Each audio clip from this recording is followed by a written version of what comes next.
Hey, what's going on, guys? It's Ricky with TechBud Solutions here with a super quick market update. So I have an active short right now on 3M. M reported earnings recently, as you guys can see on the 30-minute time frame. Pretty big gap up, a lot of consolidation, and finally a recent pullback. If you guys followed me on Instagram yesterday, you would have seen that I was down $2,300 on 3M yesterday. But today, with a nice little comeback, I'm up about $9,000 on the day so far.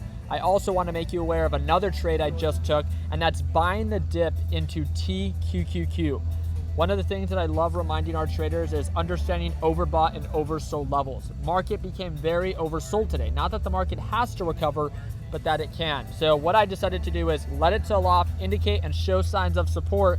And now that it's beginning to do that, I'm beginning to now go long and dollar cost average into a potential swing trade for TQQQ. I'm currently down on it based off of my average purchase price, but again, something that I intend to buy more of once direction becomes more favorable. Let's go ahead and pull this one up very quickly. Other than that, overall NASDAQ market, again, with the recent pullback, caused SQQQ to push up 8%. I think at the peak it was up nearly 10%. But one of the things that we always want to make sure we take into consideration is understanding overall market sentiment and market direction.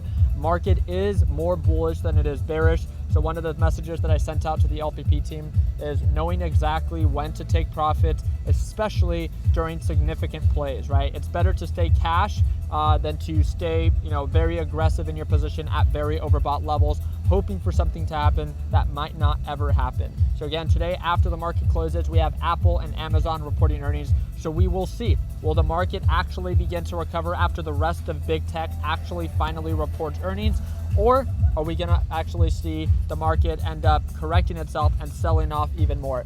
As of right now, it looks like SQQQ is pulling on back, causing some nice recovery potential. And there it goes. TQQQ is almost break even. So it looks like that play is actually looking pretty good. So I'll keep you guys up to date. Good luck today with Apple and Amazon earnings. And if you have any questions, feel free to comment down below, and I'll see you for tomorrow's live.